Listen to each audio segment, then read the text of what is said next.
Good morning, everybody. Welcome. Happy Saturday. Good morning. How we doing? Welcome in Waka. And who else we got? Just Shy. shy. How you doing, Shy? Hi, Rowdy. Hi, Shred Factor. How you doing? Welcome in. You guys are going to have to excuse me today. I'm a bit of a mess as usual. And I'm the reason we're running 5 minutes late. So But we're here now, we're so here. everything's good. We're here. The whole hour we were in voice chat before the podcast when I should have been preparing, I wasn't. I was just talking, so it's fine. We're good. Um, yeah, so we're really excited today because we have, for the first time on our podcast, we actually have a couple of devs who are joining us. On our first podcast, we had a streamer. Last podcast, it was me and Mir. Now we have our first set of devs, so we're really, really excited. We're going to be talking about their upcoming game called Chasmal Fear. I got to make sure I pronounce it right because I keep pronouncing it wrong. Yeah. The devs are so awesome, great guys. They really are. They really are. And we're very excited to talk about their new game. And please feel free to ask them any questions in the chat as well. Um, Well, let's get started. yeah, let's do this. All right. So without further ado, let us introduce you guys to Bobby and Zane. Welcome, guys. Hey Hey there, everyone. everyone. So good to have you. Thank you for joining us. It's so good to be here. Thank you, Lisa, for inviting us. And we are already reading like some very nice comments in the chat. I also saw Shred here. Yeah. Mm-hmm. And maybe I will mention something a bit later in the podcast about Shred Oh, here. okay. I think he hasn't mentioned anything yet. So it'll be interesting to tell this for the first time. Ooh, exciting. First time news on our podcast. I like it. Oh yeah, how exciting, how exciting. So, guys, for anybody who doesn't know who you are, what your previous projects were, do you want to let everybody know what you've done before? Absolutely. So we are two brothers, and we are under the Mischief Dev brand. So Mischief Dev LLC is the company that a small indie studio that's working on indie games, primarily horror, but we are also trying to do our best and like widen the genres and do different types of games like action, maybe RPG in the future, and so on. But for now, we're primarily focused on horror. We've been in the gaming industry for maybe around 8 or 9 years. I can't really remember like the when we started, but previously, like when we started, we were under the name Mischief Studios. So there's the name Mischief. Mischief Studios. We were like with another developer, and back then we worked on Alan Sharp, which is currently on Steam. It was a detective game, a horror game, and we released chapter one before the studio separated due to creative differences. And afterwards, we continued on like only me and my brother under Mischief Dev, and we did Mirror Forge, which was published by DreadXP. So one cool fact I think most of the people here know is that Lisa voiced a couple of characters. Did I had two voiceover roles in that game? So if you Yeah, haven't played it, go play it. it feels like a century ago, I know it like does. It seems like so long released. ago. Yeah, like a couple of days ago, me and my brother were talking about some stuff regarding Mirrorforge, and honestly, as I mentioned, I'm very bad at remembering things. I can't even like I was when we were discussing, I was like, where's this familiar to me? Like, what game had this? And after a couple of minutes, it came to me. It was like, oh yeah, it was in Mirrorforge. Like I'm that bad at remembering. Yeah, so yeah, we finished Mirror Forge. It was released by DreadXP, and currently we are working on Chasmal Fear. Nice. Oh Yeah, yeah, we actually played Chasmal Fear the other day. we We checked it did. out, We the played the demo. demo. We did. We had to It was because scary. we were like we need to find out. Like we had a bunch of questions for you guys, and I didn't know Mhm. there was a demo out. So when I went to look it up to kind of like read a little bit more about it, I was like, oh, "There's a demo," and I was like, Do you want to?" We were in voice chat. I'm like, "You want to play the demo? Let's play the demo." And welcome, Vigilant. Thank you for joining us. Yeah, Mirror Forge was a great game. I really was very, very Thank you. honored to get to like be a part of that, as I'm sure all of the streamers were. It was really, it is kind of surreal when I played it on stream, and the first, I believe it's the first memory you come across. The very first one is me, and I didn't recognize my own voice, and I was like, those words sound familiar. So why do I know? Oh, Yeah. because that's me. So yeah, that was really cool. Yeah, and what I loved about Mirror Forge was that like everyone that I would play horror games with, they all had kind of some part in it, or they were just so excited about it. It almost felt like a really big community game. Like Yes. everyone was just Yeah. in it. Yeah, I mean, it was so exciting, like to have all those people, all those streamers be part of the game. It was so interesting, like not just like for the game itself, but we also got to know a lot of people and establish friendships and so on. It was very interesting, and even after the game finished, we like kept in touch with all of them. We talked a lot about the game, about other horror games in general. So it was very interesting project. Yes, and it was funny because when I have to kind of bring this up because I have to laugh at myself because it's the only way that I deal with like stuff that, because everybody who knows me knows that I pronounce things wrong. I say things wrong all the time. And when I made the post about us having you guys on the podcast, I was like, Mhm. Mr. Dev and his brother Zane are going to be that, that, that. And I'm then and he's like, yeah, no, I'm not going by Mistiff anymore. I'm like, okay. And I was in voice chat with Mir, and I said, well, Mir, it looks like you're doing the podcast by yourself because I'm going to go crawl in a hole and die of embarrassment now. So it's fine. We're good. So, yeah. So you're Yeah. not going by Mistiff anymore. You're going by Bobby now, and the company is Mistiff. Is that correct? Yeah. Well, usually when we talk on social media, like or in any posts, we type everything under like Mischief Dev, Mm-hmm. right? Because like that's the studio name. So in a way, like Mischief Dev as an online name became the studio name. So yeah, Yeah. and like you can always, but people always refer to me as Mischief because they got used to it. So Yes. I mean, And every I time I don't have message you, I'm like, hey, Mistiff. It never even occurred to me. So, yeah, I am glad you clarified that, though, because I do want to say it and promote it correctly the way you guys want it done. it. Thank you. I think Elisa, you also mentioned to me about the name of the last game. Was it Chasmal Fear or Chasmal Fear, So right? I was pronouncing it Chasmal Fear, and Mir was like, are you sure it's Chasmal Fear, not Chasmal Fear? And I'm like, no, you know what? You're probably right, and I'm probably wrong because I pronounce everything wrong. So it's. I just wasn't sure. Yeah. Well, for everyone who's curious about the name, I did a lot of research regarding that, and Americans pronounce it Chasmal Fear, but British people pronounce it Chasmal Fears. But uh, it's basically the same name, so you're not making any mistakes saying it Okay. like in any way. Yeah, Yeah. because that's the thing is like I especially with devs for some reason I have this issue with just not pronouncing things right, because there was a dev that I worked with as a content creator on a game, and when Hmm. the first time I ever, before I became a content creator for him, the first time he came into my chat when I was playing his game, my TTS pronounced his name Hmm. wrong, and I went and trusted my TTS like an idiot, and I pronounced it the way my TTS did. And Rowdy, who's in chat right now, was like, isn't it pronounced this way? And I was just like, okay, I didn't just totally call him the wrong name live on stream. It's totally fine. But yeah, I yeah, but I Yeah. ended I up mean, becoming a content creator for the game and everything, and so it was fine. But I do that, and I mean no disrespect by it. It's just that the way things sound in my head, I guess. So yeah, I mean, you can pronounce it any way you like.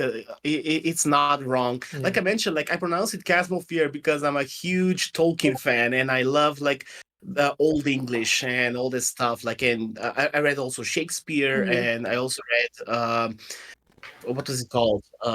There was Wheel of Time. So I love High English and Old English, and that's why like I pronounce it Chasmal Fear. Well, Maybe it's like it was always in the back of my mind, like as Chasm instead of Chasmal. yeah, and Mir had actually said to me, and this is how I remember it now, because she's like, you got to think of like a chasm, like because, and I was like, oh, because that's how that's spelled. That Yeah. makes sense. Yeah, that's the only reason I was pronouncing it that way. And so when she kept saying that, I was like, well, maybe she talked to the developers and they told her to pronounce it this way. And I was like, is that exactly how we're supposed to do it? Well, she did the same thing because when I made the post, was it in Discord that I made the post where Zane, I spelled your name two different ways in the same post. I put an E at the end at one point, and then I didn't put it, and I'm just like, I can't. I should not be allowed around a computer or anything like ever. Actually, this is my shorter name because it's easier to pronounce. Mhm. My full name usually people get it wrong, so that's why from like I don't know 3 years ago, I'm telling people to call me Zane because it's easier to pronounce. Okay. But maybe the British or American alternative to his original name will be Gene, I think, Okay, right? yeah, because Gene. you said that to me, and then when I said to you, I actually spelled it the way that I know how to spell it, and so I was like, "It's Yeah. pronounced this way, right?" And you're like, "Yeah." I'm like, "Okay, I just want to make sure I'm saying it right." Yes. Yeah. You think about it, now it just occurred to me. Wasn't there an Attack of Titan character called Gene. Gene Yeah. something? Yep. Yeah. Yeah, there was. That's so funny. Yeah. So go ahead, Mir. Oh, I was just gonna say, like, you said that you guys have been like developing for about 8 or 9 years. Yeah. Yeah. What made you go into horror specifically? Like, I know Mirror Forge was terrifying. So Well, probably the main reason were our parents who like weren't when I was 13 years old, they weren't home. They were somewhere on vacation or something. I can't really remember. And I had to watch The Exorcist alone, and I got terrified. But I think like after that, like I began to love the horror genre. Primarily I love like supernatural horror. I'm not fan of like Jaws or not fan of Friday the 13th. I'm more into like demons and ghosts and stuff like that. I find that really interesting. So yeah, maybe that's the main reason why we started developing horror games, because we love like the mystery in the horror, right? Yeah, I'm the same way. I love paranormal horror. Like that's why the games that I want to create are typically like ghost hunting games, or there's another one that I'm thinking of making. But it's the I guess enemies you would say in it are Mhm. not like these huge monsters because like yeah they're scary, but to me I'm much more terrified of the paranormal than I am of like, and I'm Yeah. actually also extremely fascinated by it as well, so that's just where I go with it. yeah, I'm the same. Religious trauma definitely caused me to like those kinds of scary movies the most because I think that they're the most terrifying. I'm like, oh, there's a demon? Okay. Yeah, Yeah, but I at the mean same time I'm like, ooh, can I make him a friend? Can we be friends with the demon? yeah, there are a couple of very good horror movies like with supernatural stuff. Like I mentioned, The Exorcist, and I also love the Conjuring Me franchise, too. especially like the Conjuring 2 and Conjuring 1. I didn't like the third one that much. There was also what was it called? The Exorcism of Emily Rose. That one was very Yes, that good. was good. Oh yeah, it was good. That was really Yeah, and I good. mean Jennifer Carpenter is a very good actress, and she did a very good thing like with the role of Emily. Yes. Yes, I was telling Mir one day we were talking about it, and one of the things that I think because we were talking when we had Bikini on our podcast, we talked a lot about like what makes a horror game scary. Like because there are some devs that will just throw in random jump scares that make no sense, and then it's kind of real Yeah. cheesy. But for me, like if you're doing something paranormal and there's some little kid like Hmm. that's possessed or demented or whatever, and I'm just like, no, terrifying, terrifying. And it's you guys are really good at that kind of that ambience of things where it's like, yeah, you got the jump scares in there because like I said, we played the demo. So you got the jump scare, but there was also like I was tense the entire time, like sitting on the edge of my seat, and I was streaming it to Mir in voice chat, and I'm like a couple of times I was like, I don't know where to go, I'm stuck, I don't where do I don't know what I'm supposed to do, and this was causing a little bit of anxiety because I was like, I didn't know what was going to come out at me, I didn't know what I was supposed to do, so like it very much had me on the edge of my seat. Thank you. That means a lot. Chasmal Fear is a bit different than any other game we did before. As you know, like Mirrorforge and Alan Sharp previously, they were like more like walking simulators, Yeah. while this one is more like there was a funny title on YouTube that I read. Someone wrote like, "What if Bioshock and Dead Space had a baby?" So they're right.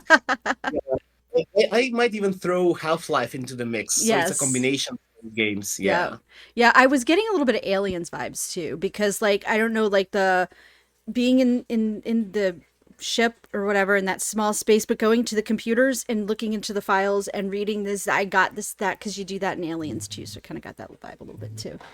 Uh, yeah. Well, basically that's the idea for Chasmal Fear, because basically there are body cam games, but when we were decided that we wanted to make a body cam game, we were thinking like, what can we make something unique, a unique experience? So we thought, what if we make a sci-fi body cam game and also Yeah. set it underwater, of course. Yes. Yeah. Yeah.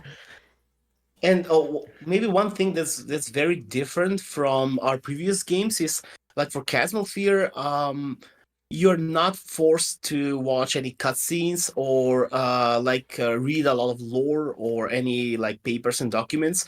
Basically, we want to let players play the game. If you just want to play the game and shoot stuff, you can do it without reading anything.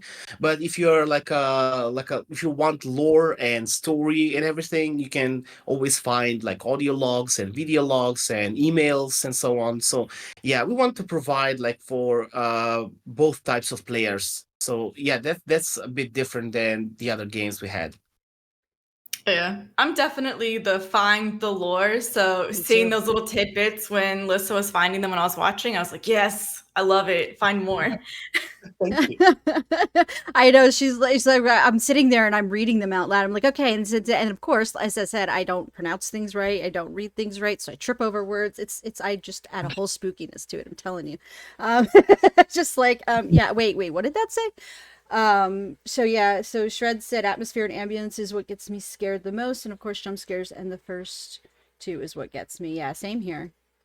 Uh and Shai says, yeah, for me, the idea that something is following me is what gets me. It's way scarier if I don't know what exactly is following me. Yeah, we talked about that too. Like it's the player's mind can be far much more scarier than anything you could put in a game. And if you just kind of give them that little nudge in that direction, they're going, oh my God, what's going to jump out at me? And is there something in the corner? And is there something following me? It adds a whole new fear level. Yeah, and Yeah. in the past in Chasmal Fear, like there was like a sense of like what are we even like, why are we here? And so what will we find? And not knowing that made it like 10 times scarier. Yep. Yeah. Well, one thing probably maybe we can mention, Yeah. right? One thing we should mention is like for those of you guys who already played the demo, you noticed that the demo was quite linear, right? You were just going forward, doing stuff. Mm-hmm. But like a couple of months ago, we also did a poll on Twitter and asked players, would you like to have more open, like not open world, but more non-linear environments Mm-hmm. in Chasmal Fear? And it was like 70% for open environments. And that's when we, in a way, we redid some of the stuff, not from the demo, but like when you get after the demo, like the full game. The inspiration was mostly by Resident Evil 2, where you have like this entire police station and you can roam anywhere, but you have like locked stuff, locked doors, Oh, I and so like on. that. Yeah, so at the moment we were working on the part like after you escape the Juggernaut. So for those of you guys who don't know, in the demo there are like two different endings, and one ending is where the Juggernaut chases you, and that ending you have a shotgun, and when you escape the Juggernaut, that's where this part that we're working on now starts. Mm-hmm. And there's the other ending where you have like an assault rifle and you fight like waves of enemies at the metro station. You enter the train, and that's where the demo ends. But we haven't started on that part yet. But we'll be working on a completely different part, which is not related to the one I mentioned before. So that means like we want to portray a lot of replayability, and also in the back of the player's mind for them to know that the Magnus Underwater City is a very large place. It's like a very huge underwater city, and your choices will lead you to different places, and that's how you will get a lot of replayability. And as I mentioned, now we have more open environments. You have like this entire sector with a lot of rooms and stuff. And maybe something that's very different from the demo is now that we have how do I say it, like to make it simpler, like spawn points or something like that. Yeah. So they're randomly placed spawn points, which randomly spawn different types of enemies. So every time you play, it will be different. In the demo, we had the melee monster, we had the two-headed, like slow zombie type monster, we had the range speeder and the juggernaut. I think it was like that, yeah. Yeah. And now we have like a lot more different types of monsters with different strengths, weaknesses, different behavior. So yeah, it'll be interesting to see. For example, like when you play the full game, you go into this room and you will expect to see a monster, but the spawn point might decide not to spawn a monster there. So every time you play, it will be different. Yeah.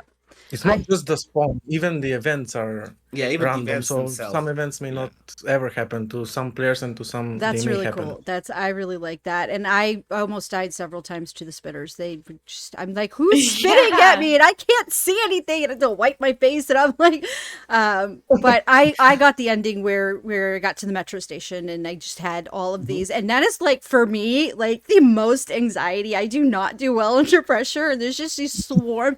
And I'm like constantly running over to the health thing. And I'm like, I'm going to die. I'm just going to die. And I actually survived and I got on the train. But I was highly stressed out with those waves of Yeah, that one was a hard one. So maybe I should mention this, but after the Juggernaut, you go to the, how to say it, like to the military and science area, to this top secret area afterward, like after the demo. And from the metro side, you visit the sector, the civilian sector, where tourists come, and we have this idea to make it like more touristy, right? We have a lot of different like gyms and gardens and stuff like that. So besides like visually, there'll be a lot of different events based on the environments there. Yep. So there'll be a lot of things changing while the player makes choices. So yeah, it'll be interesting to see like streamers play different paths and do different choices. Also, just to connect to this, since I mentioned game events, some game events are tied to if the player is playing a multiplayer or single player. Yeah. So basically, the events react differently if it's multiplayer game and differently if it's single player game. So Yeah. that adds additional. If someone plays multiplayer, we'll never see how the single player event does this, and vice versa. Yeah, well, the example would be like for single player, you press a button and the door opens, right? And while in multiplayer, you had to hold the button while waves of enemies come rushing at you, and the other guy has to defend you while you try to open the door. No, So that's that's going to cool. be different. Yeah. Oh wow. I have a quick question. Do you guys ever plan to bring multiplayer into the demo, or is it just going to come out with the full release? I think it'll be with the full release. Okay. The main reason being is there's a lot of testing for multiplayer, and there's a lot of things that need to be done. And multiplayer is a lot harder than Yeah. a single player game. There's a lot of things you need to have in mind, a lot of different code. Like you need to know some stuff regarding packages and servers and everything. So yeah, it takes a lot of time to do that. And maybe the next thing will be, maybe I should mention it now, right? I can mention. Yeah, the next thing is that we already signed a deal with a publisher. Nice. We are waiting on them to go public and Officially. everything. So we're not gonna mention who the publisher is or anything because I'm not really sure if we're allowed to do that. But yeah, hopefully it'll be very soon. That's and exciting. yeah, that's one of the other reasons. That's exciting. Yeah, that is exciting. Congrats. Yes. Thank you. Yeah, we went to go play the demo, and when I was reading it on Steam, I was like, "Oh, it's a multiplayer game. Do you wanna try out the demo together?" And then I was like, "Why can't I pick multiplayer?" I'm like, I only go right into, and that's why we were asking about that. And I ended up just streaming it too because I already had it downloaded. So I was like, I'll just stream it to you while we're here in voice chat, and you can watch me play it. I did notice too. At first, I was like, it seems really, really laggy. Why is it so laggy for me? And then I went and looked in the settings, and all the settings were set to epic, and I was like, oh, that would be why. So once once it turned that down, it was good. But I was like, why do I keep lagging?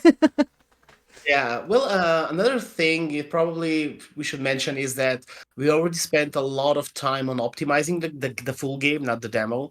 We did a lot of things, and we also learned a lot of new stuff. As I mentioned, Lisa, before, like game development, you're learning all the Yes, time. all the time. And we learned a lot of things that we never knew before in these past 8 years that immensely helped with optimization. So that we implemented everything. And another thing is Unreal Engine 5 is like a very good engine, but I think that it needs to have some more time, and like we need to have later versions of Unreal Engine to make it compatible with lower end machines. Mhm. So for now, Unreal Engine is relying on those higher end machines as far Yeah. as I've noticed. Like no matter what you do, I've tried like resizing textures, doing LODs, and there's like stuff, for example. So this is like more from a game dev perspective, but like when you go too far away, you can do draw distance and remove the model so not to waste memories and stuff. Mhm. And no matter what you do, if you do all of these things, they will always be better in Unreal Engine 4 than Unreal Engine 5. I mean, that's at least for now. Yeah. And there were also mentions about Nanite and Lumen, right? Everyone's talking about Nanite and Lumen, which are very popular with Unreal Engine 5. And one thing I've noticed is a lot of YouTube videos show Nanite as like the game changer. You can have millions of polygons on one object, and it's not gonna like reduce a lot of FPS.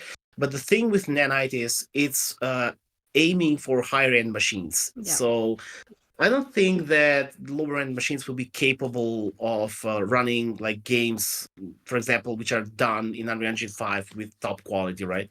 And Lumen, not to mention Lumen, Lumen is very good, but I think at least for now, it's mainly for cinematics and movies. It's not for games. So yeah, there are a lot of things we had to tweak and a lot of things we had to change to optimize the full game. I will say one thing is one thing we're going to be talking about on the podcast in a very soon episode, future podcast coming soon, is that we're talking about accessibility features. And one of the very first things that I did when I went into the demo was I went and I looked at the settings, because being part of the horror community for so long, that's all we hear about is accessibility features, because Yeah. we have so many friends who have certain disabilities. They're not able to do certain things. And when I went and looked at your settings, I was like, wow, there's a lot of settings here. Like there was Yeah. so much I could change. And I was like, oh, this like the accessibility community is going to be very happy with this. Yeah, we're so glad to hear that. Like we did add a lot of settings. Like when you go into graphics, there were like two tabs as far as I can remember. Mm-hmm. There was display tab and graphics tab, and they have a lot of features for like changing, like for colorblind, and like there were a lot. I can't really remember. Mm-hmm. Another thing that, from what I've seen from a lot of streamers that play the game, they haven't checked settings, but in settings, there's also an option to turn on NVIDIA DLSS Mm-hmm. or AMD Fidelity. So that's a new technology. And if you have like AMD graphics card or NVIDIA, you can turn that on and it'll boost your performance like 30 to 40 FPS more. So that's a Oh, good way to try it Oh out. wow, that's good. that's good. I didn't Yeah. know that. Yeah, you can check it out in options. For example, if you play on Epic and you get FPS drops, just turn on NVIDIA, choose performance, and it'll be far better than like without it. We'll have to keep that in mind. As someone who does have a pretty low-end computer, I definitely appreciate having settings where I can turn things down. Yeah. Yeah. Yeah, hopefully in the future we're planning to make it automatic. So basically, it should know itself to activate if you have NVIDIA card that supports. Yeah, like to detect what you Yeah. have.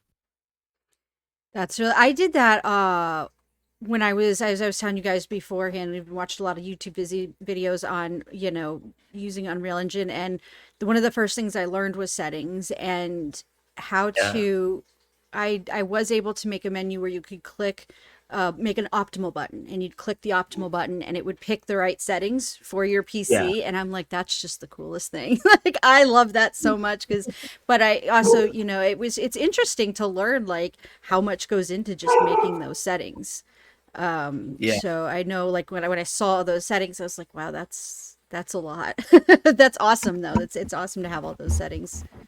Yeah, I mean, game development in overall takes a lot of time to It do. does. Like, especially if you're a small studio, like you have to learn everything, like from modeling and architecture and programming and music and everything. Yeah. So Yeah. it takes a lot. It is a lot. Let me just Oh, which that kind of leads me into, I know we're talking about creating a game development studio, but I was curious what lessons you learned from Mirror Forge that you took into Chasmal Fear. Well, probably the first lesson would be always listen to the community because, Yes. like, um, even with Mirrorforge, we were an indie studio, so that means like everything we do in our life, this is our job. It's not like a hobby. So we are doing the games for the players. It's not doing a game for yourself. So, like players who play horror games, they know the best, and we always try to communicate with them and listen to the feedback and see what they like, what they don't like, and adjust the game like based on that feedback. So that's the first thing we did. Another thing we also learned is this is gonna be funny, but we were very bad at planning back then. Like I'm gonna like people ask me when are we gonna have this thing done, and I'm like, yeah, next week probably, and it's gonna take a month. I had to like work 48 hours. So now the other thing that I learned is like organization and priority. So that's the other thing we learned. Yeah. It was an interesting process, yeah. Well, it's funny that you say listen to the community because, again, in an upcoming podcast that we're having next week, we're actually going to have, or not next week, I'm sorry, next month, we're actually going to have Sid Coletti on, and he's going to talk, because he worked very closely with you on Mirror Forge. And we're Yeah. going to be talking with him about, you know, that relationship between content creator and devs. And because there is a lot of, you know, I've seen some content creators that are just, you know, I'm a content creator and you need to listen to me and you need to do this, this, this. And then I've also seen the other side where devs are like, this is my game. I'm going to do it the way I want to do it. And like, you know, there has to be that balance to like, you Yeah. guys got to work together. So I'm glad you said that. Yeah, I mean, if we're gonna talk on this topic, honestly, the way you do it is probably, um, you can't do like this is say like this is my game, gonna do it the way I like because that's like saying I'm gonna give my game to myself and play it, and then you can't like say why my game did not succeed because maybe it succeeded for you because you're a developer and you like the game, but it didn't succeed for the world or the community. So yeah, that's a very interesting topic. And another thing is like when you're talking with content creators or other gamers, probably the best thing is doing a lot of data research and, and analysis. Sorry. For example, like you have an Excel sheet or you have like a Google sheet, you do polls, feedback, and like maybe some people will say like maybe one person will say we need to change this, but if the other people disagree with that one, you can't change that because of one person. So you need to have some balance based on feedback, right? Yes, How exactly. do you find that balance though? Like if there's one person saying they want something removed from the game because I don't know, it's too spooky, and the other person's like, no, it needs to be scarier, then how do you like make those decisions? Yeah, well, then you have to do like a maybe a poll or ask more people, and based on percentage, like Yes. see what people like more, and then you're gonna adjust accordingly, right? Right. And also, you have to see if what players ask actually fits the game. Yeah, whether it's inside your vision, Yeah. right? You need to be flexible to change to a certain degree, but you can't like change everything. For example, like imagine now if someone comes and says like I want Chasmal Fear to be done like GTA, right? You can't do that. Yeah. So Right. yeah, it's gonna be like It has to be reasonable. yeah, yeah. You gotta protect the core values of the game. Right. Yeah. Yeah. You know, the There's, funniest thing is like when we talk and when someone who's not a game dev writes like a I don't know like a negative comment or something, and they say, well, this is like just an ordinary thing, and the devs haven't done it. What a shame!" Like something like that, right? yeah. And when you see what that is, you realize that simple thing that people don't know how it's done is gonna take like 2 months to do it. It's gonna like take away from all the other stuff you're planning to do. So yeah, sometimes you need to find the right balance, like when checking that feedback. Well, it's funny too because it's like you also gotta it's kind of like when you're a streamer too, you gotta learn not to take certain things so seriously because like I remember when Mirror Forge came out and I went and I was like looking at the comments and stuff and somebody said like the voice acting in this game was flat and it was terrible and I literally wanted to cry. I was like, wait, I was one of those voice actors. And I know like so many of my streamer friends were in it as well. And I know so many of us worked so hard on those lines. And it kind of got to a point where it was like, okay, well, this is just one person's opinion, and that's okay. They don't have to like it. And I kind of had to pull myself. But I was like really upset because I was like, wow, like, do you know how many? I almost hyperventilated doing that because for anyone who hasn't played it, that first voice you come across is a teenage girl who's hiding in a garage, Yeah. and she's terrified. And so I'm literally sitting here doing these lines, and I did it like 5 or 6 times, and I was like, okay, I need to stop for a minute. I'm getting really lightheaded doing this before I was finally happy with it. And then even then I sent it to you, Bobby, and I'm like, I don't know if I like this. If you want me to redo it, I'll redo it. But at that point I was kind of like, I'm a bit lightheaded. I need to take a break. But like, I don't think Yeah. people really understand. Like, we don't just sit down and we didn't just go, oh, look, there's, this coming and this happening, and then we send it. Like, a lot of us worked really hard on that.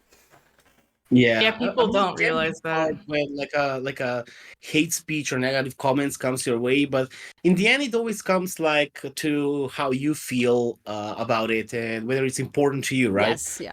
Oh, and like for example, Mirrorforge did really good in terms of like popularity and so on. It's not one of those games like Lethal Company or I don't know, like Phasmophobia, like becoming very popular.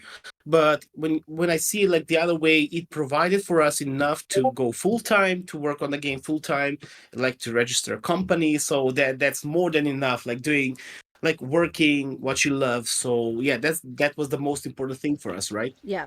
Yeah, exactly. And it showed too, because like in the way you worked with other streamers and the way that you took the feedback and the way that like the whole thing was handled. I mean, throughout the whole streaming community, the game was so hyped up, as I know Chasmal Fear will be as well, because like I've heard so much about it even before I really looked into it. I had constantly been seeing it on my Twitter feed, and I had heard people that I knew that worked, with Mirror Forge are now talking about this game, and let's go check it out. So you're kind of like building on that reputation of it. Yeah, yeah, I guess so. But like with Chasmal Fear, since it's action and there's a lot of other elements, I think we are probably gonna reach a wider Yeah. audience than Yeah. Mirrorforge. I don't know if I should say this, but I think I've already mentioned this. But like when you check Steam wish lists, right? When you see like wish lists and so on, Mm-hmm. Chasmal Fear is performing maybe 4 or 5 times better than Mirrorforge. So Wow. that probably says something like that we're doing the right thing, right? That Yes. we listen to the community, we are growing the game, and we are reaching like other people who would love to play the game. That brings us into like a question that we had planned for earlier, was that we last week we were talking about different subgenres of horror games, right? And I did notice that it was like, I think you said on the Steam page, like an action, I forget how it was worded, like an action game, horror game kind of Mhm. thing. And I'm considering, like, do you think it falls into other categories of horror, or do you think it's primarily like the action horror game? Probably it's not action that much. It's more survival Survival, yeah. horror. Survival. Yeah, That's what I so was thinking imagine too. sci-fi Okay, Resident yeah. Evil 7, right? Yeah, so it's sci-fi Resident Evil 7. Yeah. Um, I don't know, maybe the visuals are similar to Dead Space, but I don't think that Dead Space is more actiony. It's not that survival horror. So probably I'd say Resident Evil. Yeah. Yeah. So yeah, something like that. I totally agree with that, because like we were talking, like I said last week, and we were talking about how a lot of times horror, like action horror and survival horror, kind of go hand in hand in a lot of ways. But one is very heavy on combat, and one is very heavy on like not giving you limited supplies. And so when I saw Yeah. that, like I had to go and I had to find the ammo, and I had to go and find the health and all this other stuff, and I'm like, this is feeling a lot more like a survival horror. I mean, yes, you've got Yeah. the enemies that you're fighting, but it felt more survival horror to me. Yeah, well, probably one thing maybe we should share. Like we had a lot of comments from other players mentioning, like you said on the Steam page that there will be limited ammo, but there was a lot of ammo in the demo, right? Hmm. And this was very funny because like one rule we have, like when you make a demo, make it easier for Right. other players to play it. But when the full game comes out, there's gonna be a lot less ammo, and there will be a lot of situations where you're gonna have to like decide for yourself whether I'm gonna shoot this guy or just go around, try to sneak past, not to waste ammo. So Hmm. yeah, that was meant for the full game because like I find it really frustrating if you die in a demo, right? Yeah. You want to see what the demo is about. So that's why we added like more health. The enemies are easier. There's a lot of ammo in the ammo boxes. So yeah, that was the main And I reason still for the demo. struggled with it. Yeah, I was about to say no. It was still a No. struggle. I thought I was gonna die there a few times. I don't know how I didn't die. I was just like, wow. It's like, oh no, I'm out of it because it never occurred to me to sneak past them. So it was like, I was like, oh no, I keep running out of ammo. We need to find more ammo. And then I was like, I can't find the health thing on the wall. Like, where's the health thing? And it was just, it was a chaotic mess. I got Yeah, through it somehow. yeah. By the way, I can't get it off my mind. Like when you mention Sid now, Yeah. uh, the very mention of Sid is the first thing that comes to my mind is the plank that we did in Mirror Forge. Remember Yes. the one Yes. I first time we remember jumped that. and we just it? It was very funny. Yes, yeah. And it's so because like when you guys agreed to come on the podcast, and I was talking, I was like, because Bikini had mentioned, you should have Sid on too, talking with the devs, and I'm like, oh yes. And then I told him that you guys were going to be on and everything, and it was so funny because that was the first thing that popped into my head too was the plague, and I was like, oh, that was too Yeah. funny.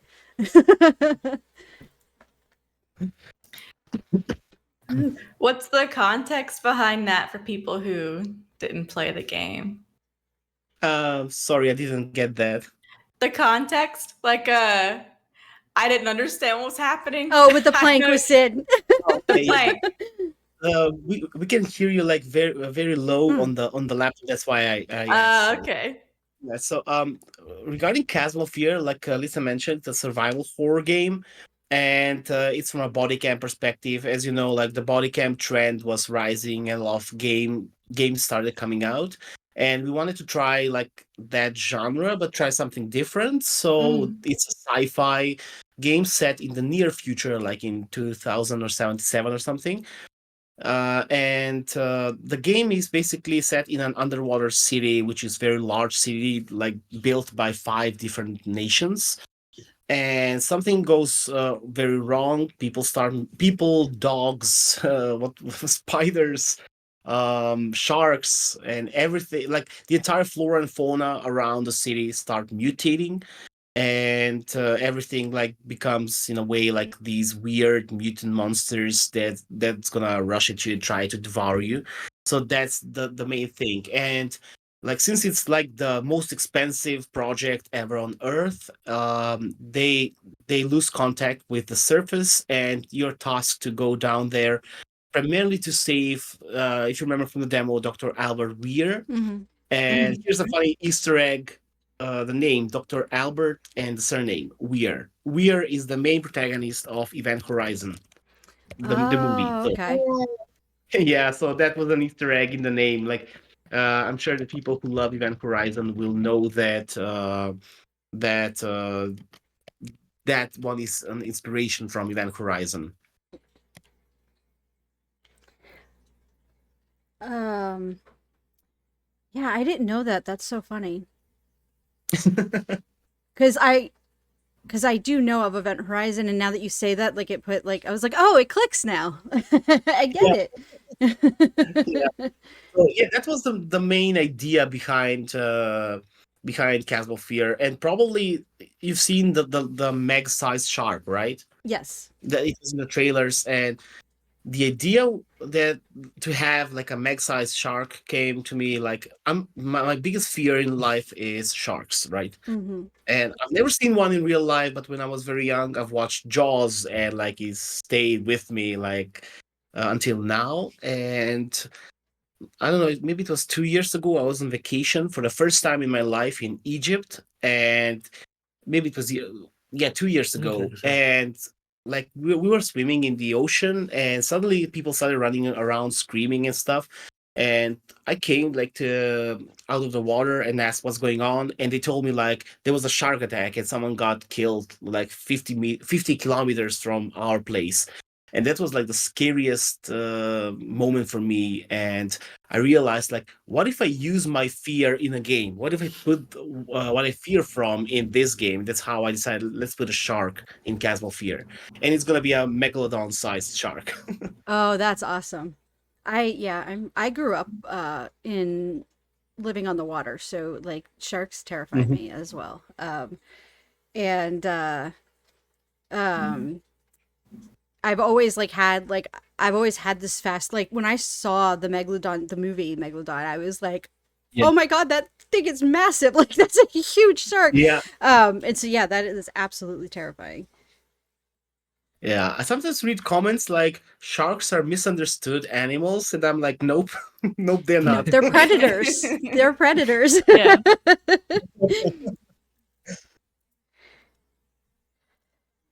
All right. Sorry, I went to Uh, go ahead, Mira. We are kind of getting closer on time, so we can do some. If there's anything else that you wanted to talk about or let us know about the upcoming game, or just like talk about yourselves, if you want to do a little marketing, you can go Yes. ahead and do that. I mean, as I mentioned before, I mean, Lisa knows, like, even from Mirrorforge, I did a lot of posting about Mirrorforge and Chasmal Fear and so on. And we had this period when we were posting a lot of stuff and doing marketing about the game. But now we are in a period where we're working a lot, and it feels like I forgot how to do marketing. I'm like, oh, what should I do now? So, yeah, we're working a lot, and probably, maybe I should mention this. But you've seen the Juggernaut in the demo, right? Mm-hmm. So that was the large creature. Basically, that one was inspired from Mr. X from Okay. Resident Evil. And in the full game, as I mentioned, there will be more open environments, and there will be like a random time when the Juggernaut spawns and chases you around. Mm-hmm. So it's very similar to Resident Evil. We're gonna have to run. You can't kill it. You just have to run around, try to find a way to slow it down. And one way you're gonna do that is throughout the hallways, there are like some Tesla coils, electrical traps that you can shoot, and they will like cause a thunderstorm there, like a lightning field, electricity field, and that can stun the Juggernaut for some time, giving you enough time to run away or maybe do a puzzle and so on. So that's gonna be an interesting one to see. And other things we also plan on adding in the game are different scenarios. There are the different monsters, but there's also like things like hardware, like turrets and mines and stuff like that. Like people wanted to protect themselves, so there'll be a lot of different things throughout the entire game, and you're gonna have to play very carefully, think strategically in order to survive, like the city and everything that it throws at you, right? I like that. That's really cool because it really keeps you on your toes too. So you got a whole bunch of different things coming around. And I will say, I'm a huge Resident Evil fan, and I had a very, very love-hate relationship with Mr. X. I hated him. I love bad guys for some reason. But I hated him. But at the same time, he was really awesome. So it's He's terrifying. The Juggernaut is also terrifying. yes. So Thank you. Yes.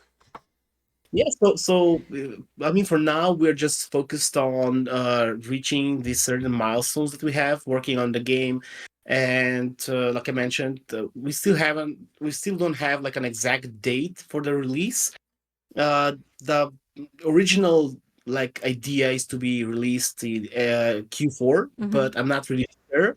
So for now, it's gonna be Q4 because the pacing is going good, the development is going good so far. But if we're leaving some space, like maybe it will go like in the next year, but it won't be like middle of the year or something. It's probably gonna be January or February if anything occurs. Okay. But for now, we're in a good way to release it Q4. So That's yeah, we'll see awesome. how it goes. I'm Yeah. excited to check it out. I'm excited to yeah, see I it. can't wait.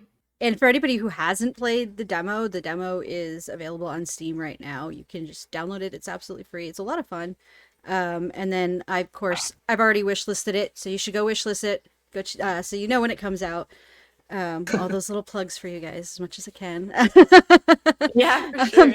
No, but the demo is it's a lot of fun, and I didn't know that there were two different endings, so I'm gonna have to go back and play, see if I can do the other one. Because those guys, those swarms of guys at the end of the metro station was absolutely terrifying. Also, we forgot to mention this part that we're doing right now. Forgot to mention the size of it. It's basically like 3, maybe even 4 times the size of the demo, even though it's not even close to the ending of the game. Wow. So Yeah. Yeah, so yeah, like you said, 3 or 4 times the size of the devil is this next sector, and not to mention that we have like maybe a couple more sectors to do after that. So yeah, Wow, it's that's gonna. crazy. Yeah. That's no wonder you're only Well, sleeping like 5 to 6 hours a day. My Yeah. goodness.